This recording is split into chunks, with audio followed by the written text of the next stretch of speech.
What's up, schoolmates? Salamat sa mga napilitan po.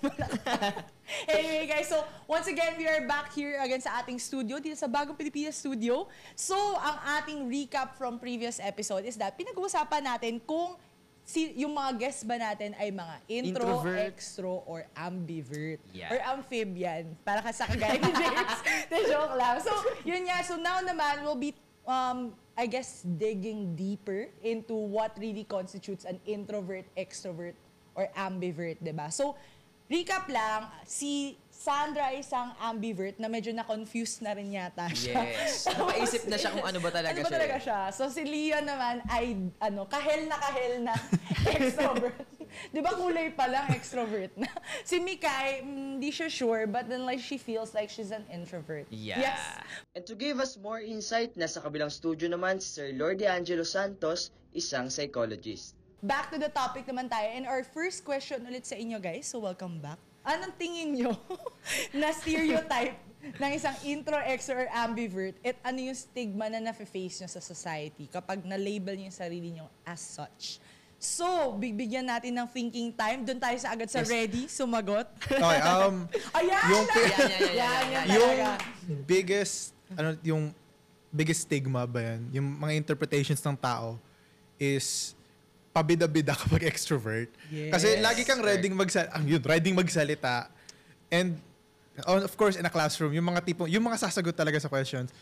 Ako talaga sa classroom, ang technique ko, sasagot ako sa first 5 minutes, tapos di na ako magsasalita. Yes, paunang sabi agad.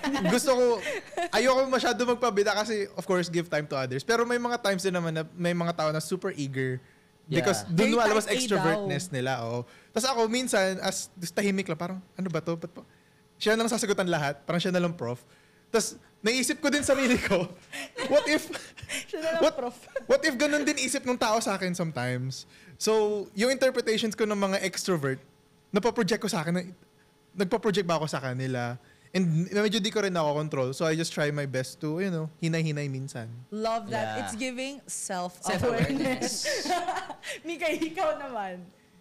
Unang-una dyan yung akala nila hindi namin kayang makipag-usap sa ibang tao. Akala nila sobrang shy lang kami, ganon. May pagbabantay yung mata niya. Akala nyo. Diba? Parang introvert din niya kayang mag-isa, ganon. Pero di nila alam, mas independent kami sa buhay na. Love that. Mas strength nyo yung pagiging independent. Yes. The first time kasi that these terms were introduced to the mass, usually ang nabibigay lang na introduction is yung first lines of the definition. No, so like for example, for extroverted, they tend to be outgoing, social, loud, tapos humihinto na. So ngayon, yung deeper understanding ng public about these personality characteristics are somehow limited. Tapos hindi na napapakinggan kung ano pa yung ibang characteristics nila. No, tulad nga ng nasabi ni Leon kanina na nabanggit niya na akala bida-bida. No, but it's not just about being bida-bida, but it's about them participating on what they perceive to be something that they can take advantage of, or maybe their characteristics fits into that kind of social engagement. Same goes with the misconception about introverts na baka hindi makapagsalita. No, it's actually quite paradoxical, pero maraming introverts ang kayang magsalita. For example, in front of camera or in front of other people, they can engage with a lot of conversational settings. Yun nga lang, as compared to extroverts kasi, usually for introverts, since yung sustenance ang nagkakaroon ng, sabihin natin parang limitation, since it could make them feel more tired after a specific time. But again, once they engage on a good coping strategy, they can immediately go back to it. And people can perceive them just like any other extroverts. No? So, mas maganda kung if we want the public to understand these characteristics, let them know the entirety of the definition for each of these characteristics. Pero ano sa tingin mo ang stereotype na hindi naman na tama or totoo about introverts? Parang ang Oh, hirap. sabi niya eh. Iyak na siya.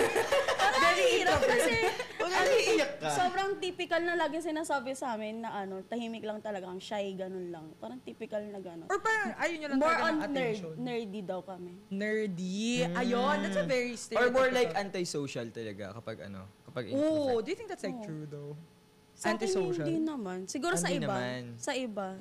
May iba na ayaw talaga ng sobrang crowd. Di ba? May mga ganong people na parang, pag crowd, na parang nasasakal sila kasi may mga ganong Pero sa akin, wala Right. naman. Wala naman akong, ganon. Yes.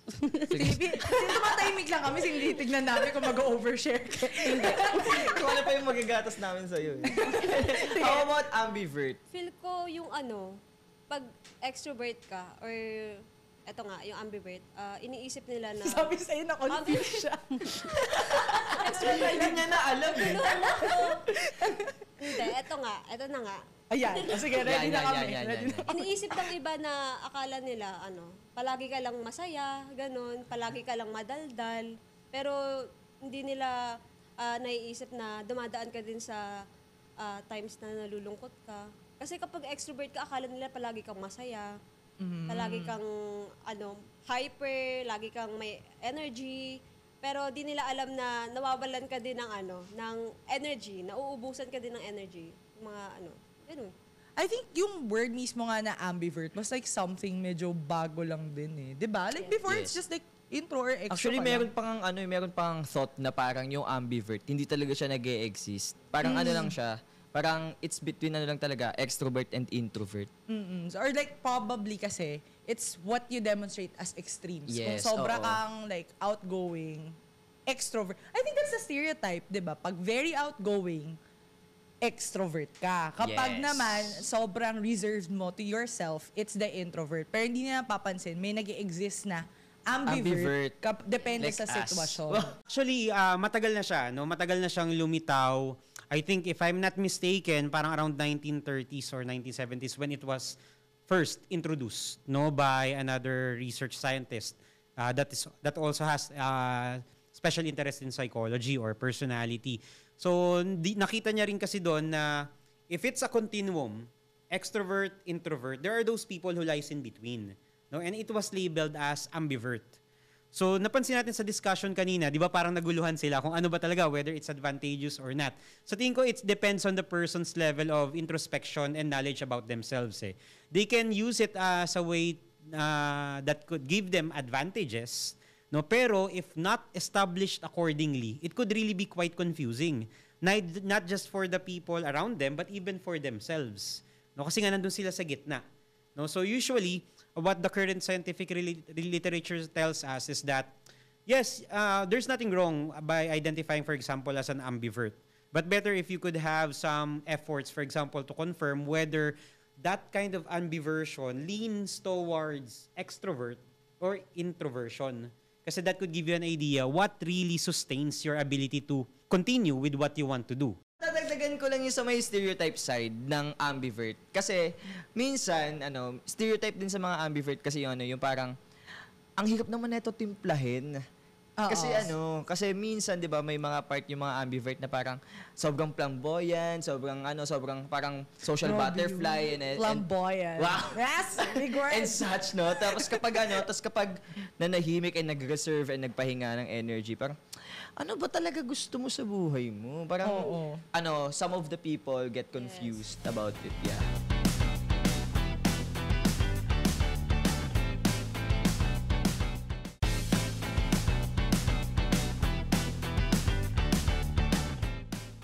Next question natin is, how does having such personality affect your mental health? I'll just speak for myself kasi di ko rin naman alam yung experiences ng other extroverts. Pero for me, it's generally been a positive experience. Kasi di naman talaga ako extrovert since bata. Siguro it started lang simula nung senior high. It's taking the steps to be more outgoing. And because of that, na-mention nga before na I have to be more self-aware kasi kailangan ko isipin, okay, paano ko kakausapin tong taon to? Right. So in terms of that, parang lumakas yung mental health ko. So it's like, kunwari, makipag-small talk ako. Dahil self-aware, okay, alam ko na may isip ko na yung different routes na pwede niyong kunin. So hindi there's less unexpected results. So ang nangyayari, mas prepared na ako. Right. And you have like more bandwidth with Yeah. other people kasi alam mong, medyo yung pagiging self-aware mo as an extrovert helps you Yeah. be more welcoming And to them. dagdag ko lang dun is, as an extrovert, I think very highly of community. So even yung mga close friends or even kapag pumunta ka lang yung mga tuwing weekends in a place that most people go to, every time when you try to be an extrovert, tas may mga nakausap ka, even if you just talk to them for the first time that week, you come away with like a good feeling. Parang okay, may... that. Okay, so when we talk about these characteristics, talagang subject siya no sa interplay between genetics and environment together with the different experiences that we encounter along the way. Tulad nga nung nasabi ng ating guest na it tend to develop towards those years that he spent during high school. No, kasi diyan tayo unti-unting bumubuo nung identity. No, so with our interaction, how the environment responded to our characteristics, it's either it will be reinforced, no? Tulad nga nung nabanggit sa kanya, he needs to be mindful, 'di ba? So that he knows how to respond to the other people around him, which may also have other different characteristics. So I believe from what he mentioned, no, na kumbaga parang supportive yung environment niya because it was not kumbaga automatically shut down, no, or told, wala naman, hindi niya nabanggit na parang may nagsabi agad sa kanya na tigilan mo yan, but he just needs to be aware. So I think by that time, no, the environment supported the development of these characteristics. So technically, to Leon, like just being able to be an outgoing person as an extrovert makes it more beneficial for him as a person. Pero may magsasabi kaya sa inyong dalawa, Mikay or Sandra, na Naapektuhan yung mental health. hindi pala ako kayo maging introvert. I wish I was more of an extrovert. Or like, sana mas kaya kontemplahin, like an ambivert. Actually, gusto ko talaga maging extrovert. Kasi parang, Pali. Oo. Kasi Sige, parang simulan natin yan sobrang, pag nakikita ko yung sarili ko sa, pag kinakausap ang sarili sa salamin. Parang, Mulan! Who is that girl? hindi parang kasi pag nakikita mo sila, hindi parang lang, pag nakikita ko sila, parang ang strong talaga nila. Like, hindi mo makikita sa kanila yung parang Bad energy. Oo, parang gano'n. Parang ang saya-saya nilang kasama sobra. Good vibes always. Oo. Ganun. Tapos parang ikaw, isipin mo, sana kaya ko maging extrovert para kaya ko din yung ginagawa nila. Kasi hindi ko nga kaya makipag-usap nga sa ibang tao. So parang, paano nga rin ako mabubuhay sa mundo kung hindi ko kaya makipag-usap sa ibang tao? Parang gano'n. Is there a time na parang you tend to overthink things? Na parang, Kasi mas kasi diba since with introvert yourself. ka na baka hindi ko ma-express yung sarili ko, baka mamaya nila ako. Ma-misinterpret nila yung nasabi ko kanina, tapos hindi ko may dumating ba sa part na yun? Actually, yes, lagi. Kasi, hindi rin ako mahilig mag-open up. So, mas sinasarili ko kasi yung mga ganong bagay. Tsaka sponge nga ako, parang hinigop ko na yung mga energy. Ganon. So, how do you deal with it? Wala lang. Parang, ewan ko din. Hinahayaan ko lang. Tapos si Leon sa Ang hirap nun na hinahayaan mo lang. Oo. Ewan ko din. Parang, siguro yung mental health ko, hindi ko din siya sigurado kung okay pa siya. Parang ganon. So when it comes to psychological disorders, it's actually difficult, no, to attach any types of disorders to these types of personality characteristics. Kasi when we talk about these personality traits and personality characteristics, some of them are good predictors, no? There are in combination good predictors whether a person can develop personality disorders, but alone, no, that would not or would never be enough to maybe predict or say that, for example, extroverts has more tendencies to develop these kind of disorders, while on the other hand, ito naman, again, it's just a single factor in our personality, no, that may give us an idea who we are, but it's never enough to say whether we are, sabihin natin, predisposed, no, to experience a diagnosable mental health condition. Ikaw naman, Sandra, dahil nasa gitna ka, ang dalawa, ano talaga ang gusto mo? Parang nagdadalawang isip na ako. Bakit? Ano mas gusto mo? Since, di ba, ambivert nga, it's a mix of both. Yeah. Nakakatulong din sa akin yung pagiging ambivert, lalo na sa mental health ko. Nakakapag-self-reflect ako. Mas nagkakaroon talaga ako ng time na mas makilala yung sarili ko. And then, syempre, nakakatulong din sa akin yung pagiging extrovert na makipaghalubilo. So, nakakatulong din yun sa mental health ko na magkaroon pa ng strong bond with them. Also. Yung mga ambiverts ba, mas clear yung kanilang boundaries or 'di ba with interacting people. Kasi nga dahil ambivert ka, kaya mong mag-adjust to what you need for yourself. Tingin mo ba ganun ka? Para sa akin ganun, pero para sa iba kasi magulo eh. Parang magulo. Sa amin, magulo. Yes, magulo. Kami, naguguluhan na rin. Para sa akin, super, ganun talaga siya. Depende siya sa ano yung Yes. needs mo. Ikaw, Leon, tingin mo ba pag extrovert ka, like mas malakas yung boundaries, sense of boundaries mo? For me, yes, because medyo nag-overthink talaga ako in terms of interactions. Pero I would say for most extroverts, medyo mas maliit yung boundary nila. Pero it's not in a bad way. Kasi yun yung kailangan nila. Kailangan nila i-break yung boundary para maging comfortable to reach out with you. Pero at the same time, hindi naman lahat ng tao same level of boundary ang comfortability nila eh. Right. Totoo yun. I think for you, Mikay, anong tingin mo ba mas malakas yung sense of boundary mo? Kasi introvert ka eh. Oo, sobra. Pa lang, malaki agad yung Wall. Right. So, speaking of the boundaries and mental health, no, how do you guys take care of your mental health since you identify as that kind of personality? Mikay, ikaw muna. Actually, ako kasi hindi ako lagi nagpapa-apekto lagi sa like, wala akong pake kung ano yung sasabihin nila sa akin. Queen things. Main character things. Hindi, actually, gano'n. Nagugulat din yung mga kaibigan ko na sila nag-open up sa akin. Tapos ako, ikaw, wala. Wala siyang So parang unbothered ka lang sa mga nangyayari Oo, sa'yo. tsaka Nonchalant lang. Hindi rin ako Ganon. mahilig mag-open up. Yung feeling ko kasi nga gagamitin nila yun sa akin. Alam mo, feeling ko, ang hirap ng way mo to cope sa mga bagay na nangyayari sa'yo. Kasi parang, as time na parang ina-observe kita, parang lagi mo sinasabi na kinikip mo na lang sa sarili mo lagi. Yes. Dumating ba sa part ng buhay mo na parang, paano gagawin mo kapag hindi mo na kaya? Kasi parang, the more na kinikip natin yung bad energy, na hindi natin siya nare-release, and patuloy lang natin siyang kinikip ng Love kinikip. that, oo. Ang hirap nun kapag nag-explode na. So, paano yun? Anong nangyayari Actually, kaulanan, nakakalimutan ko. Parang nag-vaporize na lang siya ng bad energy. Hindi ko na alam na, naging problema ko pala yun. Unbothered nga siya technically. Pwede naman yun, mag-own. Yeah, oo. Pero pag sa sobrang dami na, di na niya kaya. So parang kakalimutan niya na yung iba. Ay, eto. As introvert, meron ka bang closest friend na, as in, siya yung human diary mo? Meron. Oh, yun pala. Pero same kaming introvert. Slay kaming dalawa. Charis. Pakidrop na sino ba yan? Para malaman naman namin iniisip mo. Si Leon naman, like, since ikaw, mas gusto mong nagsispend time with other people, I would assume meron ka rin parang human diary. Yeah. Wait, human diary is in like another person? Na you tell things Parang, to oo. or something Yeah, like yung girlfriend ko talaga. Oh, Siya lang yun yung- nakakaalam lahat nung hindi ko sinasabi sa lahat ng tao. Pero how do you cope naman pag kunwari sa isang conversation or isang group, no? Tapos ikaw yung talagang, ganito, Yeah. game. Tapos hindi naman nila bet Yeah. yung energy or vibes na dala. Kung si Mikay very nonchalant, admittedly, very OA ako, na madali ako madala ng emosyon. Na kung may chismoso din ako, so naririnig ko rin lahat.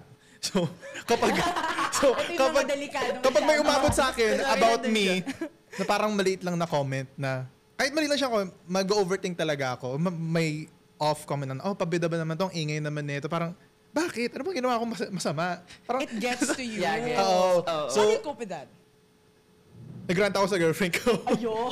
Tapos, yung usual ginagawa, kasi yung girlfriend ko, siya yung talagang siya yung grounding presence ko.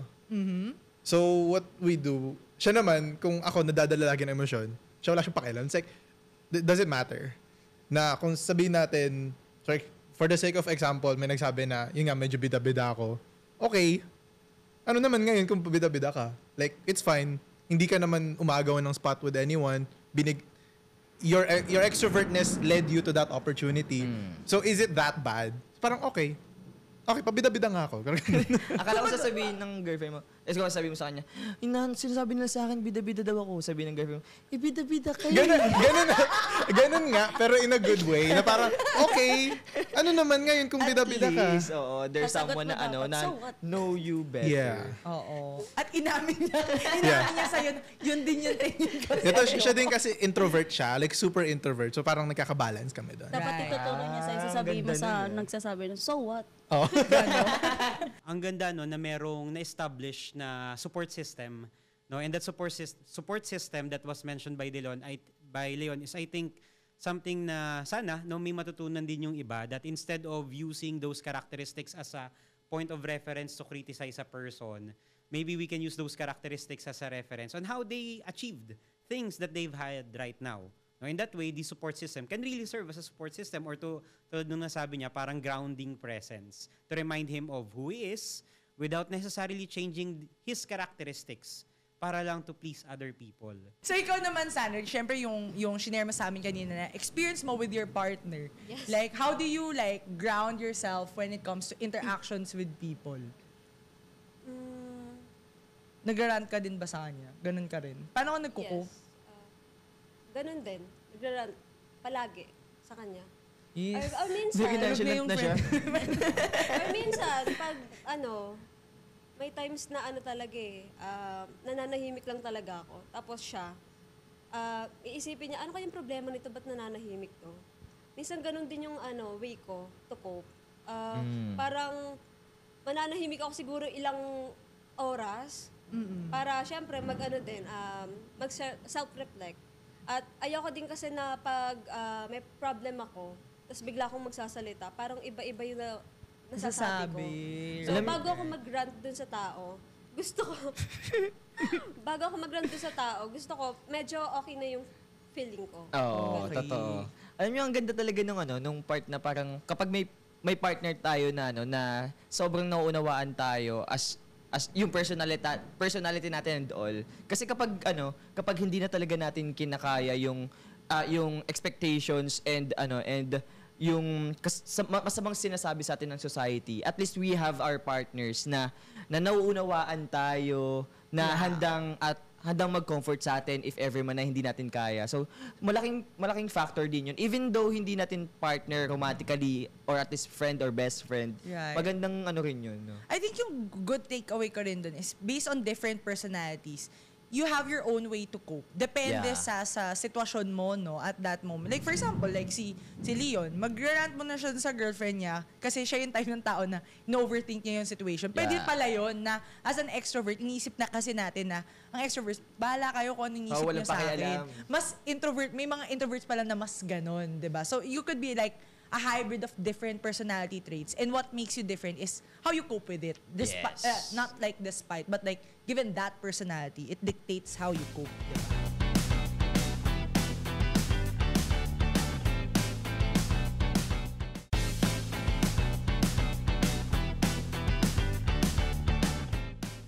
Next question natin. Paano ninyo pinoprotektahan yung mga inner peace ninyo, sanity and boundaries sa toxic society that we have right now? Yeah. Please share some experiences.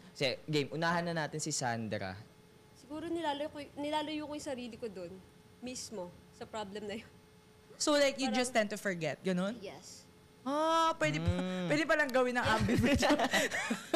Tend to forget, ganun. Kalimutan mo na lang pag may problema ka or like may problema ka dun sa tao na yun. Minsan, dinidibdib ko muna. Tapos after nun, kakalimutan ko na lang. So like very So, same paano as mo me, kinakalimutan yung mga bagay? Parang binibigay mo ba yung energy mo sa ibang bagay like na lang you instead distract of yourself, doon? Yes. like maybe. You distract yourself. How do you do that? Like, watching movies, mga ganun po. Nagbabasa ako ng books, mga ganun. More on self-activities talaga Yeah. muna. Oo, yung Like, mga wala criminal mo nang- cases, mga ganyan. Oo, alam mo, may ibang people na ganun yung coping nila, di ba? Like, pero Nanonood pag ako, no? introverts, mga ganun, yung parang, teka lang, parang mas gusto ata mo nun. Krimen.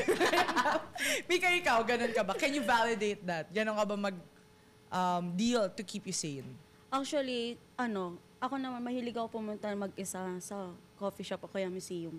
Oh, why? Why though? Feeling ko ang peaceful kasi pag ikaw lang din mag-isa, tas iniisip mo kung ano yung yung inner peace mo, parang gano'n. Lalo na pag museum. Sobrang, andun yung, parang andun sa akin yung peace, parang gano'n. Like being, I don't get why. Like why does it make, di ba pag introvert ka, mas expect mo, mas nasa bahay ka. Pero dahil nga ikaw, mas gusto mong nasa labas, like how do you do that na mas maraming tao? Mas okay yun sa'yo? Eh, hindi naman ako makikipag-usap. Correct naman. Kasi di ba may mga people, Pag bigla at ka least- lalapitan. Oo. Like, what do you think about this painting? Actually, hindi ako nalalapitan ng tao kasi lagi ako naka-headphone. Ah. Hindi ako sabi nga nila, bakit daw never ako nagsuot ng earphone na mali. Gusto ko headphone para sumisigaw na hindi nyo ako pwedeng kausap. Yun pala yun. Yes. Tapos may pa yun, may crochet pa yun na sprout. Para kitang-kita nila. Para pansinin nyo, hindi nyo ako pwedeng kausapin. Introverts can really be outgoing. No, they can actually look for other activities that they want to experience. Kasi aside from introversion, extroversion, meron tayong tinatawag na openness to experience. That's another block of our personality characteristic, no, that is not often discussed, especially in media, diba? And that openness to experience can actually make people, no, outgoing, maybe seeking, no, novel activities because they want to accept new experiences in their lives. Ikaw naman, Lian, how do you deal with toxicity or like, For me, I mean, parang araw-araw naman kasi laging may toxic na pwedeng pag-usapan with friend groups or Yes. whatever. To keep my peace, parang wala akong sineseryoso ever. Parang, that? sometimes it goes back badly to me. Pero parang, Why? kahit anong sitwasyon, Yan yung mga gusto natin. kahit anong sitwasyon kasi may, Expound on it. kahit anong sitwasyon kasi may joke ako. Like, parang may mayroon sabihin yung mga sitwasyon. Go. Pero, let's say, minsan if it's to the level na may ma-expel or may talagang serious issue, alam mo yung, ang haba-haba ng mga message nila, tapos mag-joke lang ako. Kasi for me, It's nothing Icebreaker seriously. siya. parang wala, not sa naman sa wala akong pakialam, kaya ako nakikinig kasi may pakialam ako. But at the same time, parang for the longest time I've been living with a mantra, it's like, in 2 weeks I won't care. Or in 2 weeks, most people won't care. And it's true. Kasi, like, do we really remember what happened 2 weeks ago? Like, really not. So, why not be happy na lang? Like, kahit na masama yung nangyayari, okay, tawa ka na lang. Like, eto may nangyari na, okay, oh my God, sana hindi to malala. Sige, makinig yung mga... Like, Sa mga taong involved, skip niyo yung part na to. like parang, it was a day na lahat pinapunta sa school, tapos biglang cancel lahat ng classes. Tapos, kailangan namin umalis ng campus when it was full. Tapos lahat nagpapanik kasi ang daming nangyayari that day. Sa akin, wala akong pakialam, pinagtatawanan ko lang sila. Alis na tayo, ganun. Papalayasin na. Tapos, yung mga lahat nagpapanik na, tapos parang ikaw, sure ka ba? yung mga nasa gitna ng meeting, sasabat, uy, papalayasin na. Tapos yung mga tao na nagtatry tawag doon? Compose sarili nila or they're doing damage control, tatawanan ko lang sa mukha nila. Kasi for me, it's not that serious. Like, okay. Yes. Like, sometimes it's serious in the moment. And minsan guilty ako dito. But at the same time, okay. Parang in the same way na before, nung sinabi na bida-bida ako, okay, what if? So, if something bad happens, kaya ko rin naman, if talaga ganun kaseryoso, kaya ko naman magseryoso minsan. Pero if it doesn't really require it, if nakita ko din na yung mood nung lahat is medyo bad trip sila, lahat galit, parang, ba't kayo galit? Parang, You lighten up the mood talaga. That's Yeah. how you Oo. cope, diba? kaysa magalit, tumawa na lang tayo, ganun. Nakakatawa naman kasi talaga. Love You found that. joy in Oo. dark Pero moments. iba yung nasasabi ng girlfriend, ba't ka ba kasi nag-joke ng gano'n? Ibabalik ko lang ang nangyari na nakaraan 2 years ago ng April 17. Charot. Ganun pala mag-cope ang ibang extrovert. They just Yeah. make light of situations. Ikaw naman, ang mas bet mo is just Maging huwag niyo akong maging kausapin. mag-isa. Ganon. Pero gusto ko na sa outside. Right. Outside pero walang kinakausap and Yes. all. Siya naman, May sarili lang siyang bubble. Siya. vaporize niya lang talaga. Like, problema ba to? I forgot about it. What was it again? Ganun ba kayo pag nag-away kayo ng jowa mo? Kinakalimutan mo na lang. Hindi. Ayun na! Ayun na! Gusto ko yung sagot niya bigla siya seryoso. Sabi niya, Sige nga, balikan mo ano Hindi. nangyari April 17, 2019. Pero meron bang situation? Gusto ko siyang balikan dahil nga, parang kakaiba lagi yung sagot niya from what I expect. Yeah. So, sige. Meron bang chance na kunwari may sinabi yung boyfriend mo, tapos na-hurt ka talaga doon? Yeah. Since since yung coping mechanism mo, kakalimutan mo, sure ka kaya mo talagang kalimutan? Or may iba kang way on how to deal with it? Ano kasi ako, yung makakalimutin din talaga ako. Ayun lang, kaya pala. Hindi ako naniniwala. Pero ewan ko, pagdating sa partner ko, parang matandain ako. Ayun lang. So, namimili pala yung ano niya. Namimili kung Oo. sino yung naaalala niya at hindi. Pero may memorable ka ba na, for example, hirap mag-isip ng example pag kay Sandra na natatabla niya agad. Ano na lang, for example, kunwari ngayong morning, may bagay na nakakairita siyang ginawa.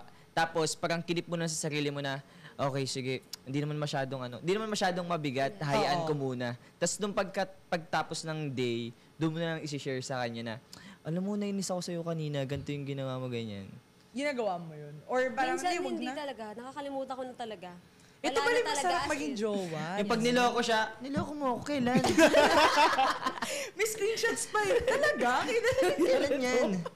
Ganun pala, no? Si Sandra, guys, yung hanapin, ideal girlfriend. Nakakalimutan Yes, yung mga kaya tagal na kasalanan. nila ngayon eh.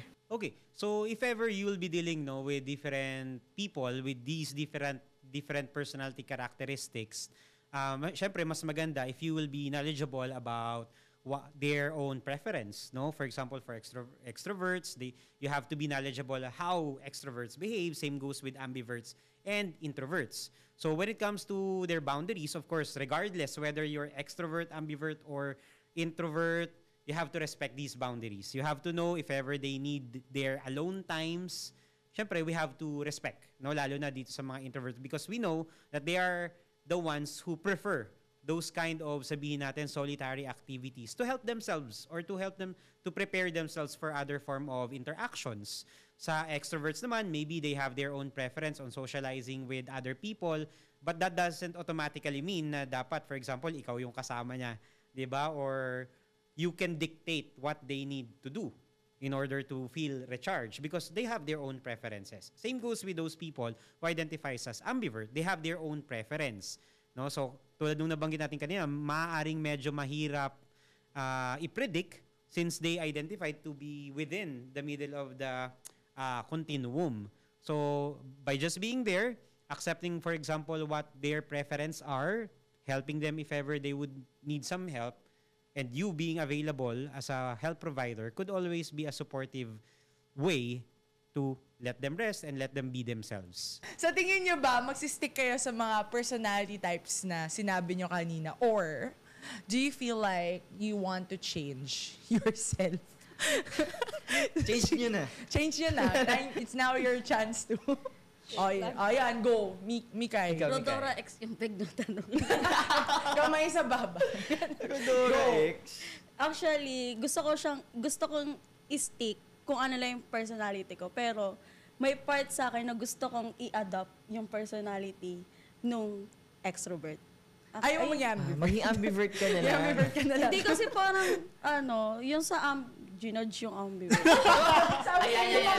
Yes, sige sabihin mo yung mga weaknesses Hindi, ng ambivert. parang yung nakikita ko kasi sa ambivert, parang sobrang flexible nila. So, Yeah, right. sa sobrang flexible mo, sobrang mabilis din maubos yung energy mo, tsaka yung social battery mo. Kasi nga makikibagay ka sa lahat eh. Unlike pag extrovert ka, wala akong pake sa inyo. So parang vibe kami ng extrovert. Kasi wala rin akong pake sa kanila. It's ganun. just you. Queen things lang talaga si Mikay, Yung things lahat na guys. sinasabi niya. Yes. Sige. Leon, ikaw. Sa akin, feeling ko wala akong babago. Mainly because my extrovertness has led to my career opportunities, like being a project manager right now, or like even in the future wanting to be in more of those leadership positions. Mahirap possible maging leader, but I feel like I found my niche. So, wala naman akong ibabago. Di naman ako perfecto, pero I feel comfortable with where I am. Right. Gusto ko yung self-aware talaga sa sarili niya. Yes. Tama yun.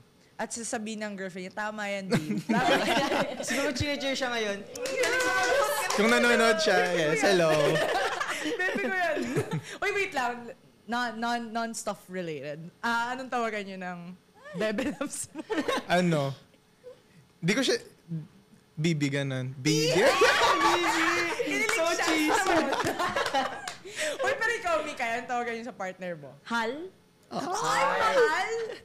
Pero hal Hindi, lang. sakal. Ayoko lang mahal. Parang corny ng mahal. Ganun. Hal. Na-judge pa ako. Sabi sa'yo. Hal, ka nga dito. Sabi ka naman. Parang haba kasi mahal. Parang 5 hal. Pero sa pagiging extrovert mo, tapos may partner ka pa, tapos di ba nakakahalubilo ka ng more girls and such, paano dumating sa buhay mo na nagalit na siya about it? Yes, definitely. Kasi minsan ako rin, di ko na-establish yung boundaries na, ayaw nga if I interact this way with a girl, iba makita ng tao. Yeah. Parang, Right. naisip ko na lang, okay, what if my girlfriend was here, would I do that? Probably not. So, it's, talking with each other and that communication na, okay, as an extrovert, wala ako nakikita dun, but I need to understand not everyone thinks like me.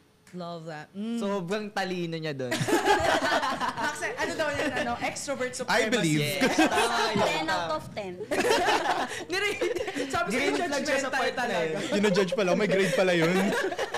Ikaw naman, Ikaw na. Sandra, papalitan mo ba ang pagiging ambivert mo? Wala akong babaguhin. Yun na yun. Ano tawagan niya ni Bebe Labs? Mahaba daw eh.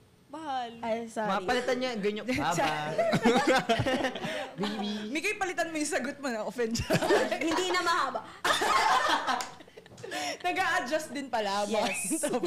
Ayan. So, thank you so much, guys. Actually, this episode is more of like a reaction to some of the our experts like definition or actual definition of introvert, extrovert, and ambivert. So, ma-define nyo guys, no, kung confused pa rin ba talaga sila or what not. But then, thank you guys Thank you for so much, being guys. here on this show. So, may mga, gusto ba kayong main takeaway lang? Siguro mga 1 to 2 sentences Yes. about how you felt about this episode. Feedback yun. O sige, ikaw Sandra, balik kami sa iyo. Gulat ka, no? Marami ako natutunan sa episode na to. Lalo na sa mga introverts and extroverts. Yes, and she just wants to be... Gusto ko yung ganun lang siya. Marami ako natutunan sa episode na to. Thank you po. Ambivert nga kasi. Ambivert. Binisikan niya lang tayo. Yes. Ikaw naman, ikaw, Mikay. Ay, Mikay. Wala ako agad. Until the very end, she's like, hala ako again. Siguro ang dami ko lang din, gaya ko na sagad. Ang dami ko natutunan, lalo na sa extrovert, na parang, ganito pala silang mag-isip. Hindi lang sila bida-bida, parang gano'n. Sabi na na-judge ka niya talaga. Sabi pa niya pala, bida-bida talaga yun. Hindi kasi parang mas naintindihan ko yung boyfriend ko na kaya niya lang talaga makipag-blend in sa ibang tao. Love Right. that. Ikaw naman, finally, It's fun makita kung paano mag-isip yung people that aren't that, yung hindi kagaya ko. right. And it's just fun na mapakita na nag-iisip din naman yung extrovert, di lang kami maingay. Yeah. Yeah. Actually, main takeaway ko rin yun na pwede pa lang yung mga stereotypes na iniisip natin for an introvert, pwede siyang mag-apply to an extrovert. It's just, you shouldn't also be confining yourself na kapag extrovert ka, ganito ka lang dapat mag-react or Right. ganito ka lang dapat mag-relate to people. Because, sorry, this is like unpopular opinion, but I love the idea that there are like personality types, yung I and E. Pero sometimes kasi, meron akong friend na nung sinabi niyang INFJ siya, like, sure ka ba? Parang mas maingay ka pa sa amin. Pero parang to her, iba yung based on what they are during that time or for example, a specific stage in their life, they adjust that kind of to that kind of personality. So, it's really knowing where you are, where you work best, no? And how you relate to people para ma-realize mo na pwede pa rin pala kami mag-coexist kahit magkaiba Right, kami oo. ng personality. So, I think that's like the point naman of this episode na when you identify yourself, don't act like it naman talaga. Pero pwedeng you just learn and absorb how other people are and then develop yourself after, diba? So that's it for me. Ikaw naman, James? Ako naman yung main takeaway ko talaga is sobrang importante ng self-awareness and knowing your boundaries. Like for example, kapag someone ka na may partner and you tend to na parang maging social butterfly sa lahat and knowing na may partner ka, syempre respeto sa partner mo yun and respeto sa mga taong nakakakita sa'yo. Kasi they tend to misinterpret yung gaya nga ng sabi niya na parang sa'yo personally wala lang yun. Pero what if yung mga taong nakakahalubilo mo na minimisinterpret yung na yun. So binibigyan ng meaning yung mga ganong bagay. And napaka-importante din talaga ng self-awareness kasi kapag self-aware ka, alam mo kung paano ka makihalubilo sa iba and alam mo yung mga bagay na sasabihin mo and yung mga bagay na magagawa mo. Right. Para at least, at the end of the day, parang you know how to best adjust. Yes. Yun naman pag introvert, narinig mo na ganun pala yung extrovert, anong expectation mo? Bababaan mo rin yung expectation mo sa next extrovert na makikita mo or ambiverts, diba? So more often than not kasi, as I've seen, observe from the interactions in the internet, yun yung mga natatake online. Maybe would be the time to break the ice that it's actually an outdated measure. Okay? And it's not currently considered as a psychometrically valid and reliable test. Although, it can still be useful for some other aspects. But when it comes to personality analysis, or if you want to know more about ourselves, the big 5 personality factors is a better way to understand ourselves. No? Extroversion and introversion are still a part of it, but they actually added 4 more. No? They talked about openness to experience, your level of conscientiousness, your level of agreeableness, and your level of neuroticism. No? Current scientific understanding in the field of psychology suggests that these big 5 personality indicators or factors are better measures, or definitions of personality. So thank you once again sa ating guest, si Sandra. Oh, kamay. Yes. Sandra. Sandy. Call her Plug Sandy. your social media ulit. Follow me on IG _ it's Sandra. Sandra what? It's Sandra. It's It's Sandra. Sandra. _ it's Sandra. Yes, Leon. Hello, I'm Leon. Follow me on TikTok, Kahel Orange, and then Kahel Leon lang. So yes, follow me. Yes. Kahel Leon. Ikaw naman, Mikay. Hello. Wala. Just pretty. No. Wala. I don't give energy today. So salamat sa inyong energy, guys. Thank you so And much, guys. Yes, and thank you so much again to Bagong Pilipinas Studio, our crew. Yeah. Maraming salamat Bagong Pilipinas Studio sa napakaganda naming setup every Yes. episode. Thank you Yes. so much, guys. So go visit us at Schoolmates, at Trisha Bersano, and at James Ramada. Yes. Okay, comment na kayo. And with that, sa bawat usapin sa bawat issue, may boses tayong mga kabataan. Kaya naman sumali, makinig at makiisa dahil ang bawat opinion ninyo'y mahalaga. Sabay-sabay nating isigaw sa buong mundo, Schoolmates! May pakialam ka! Sigawan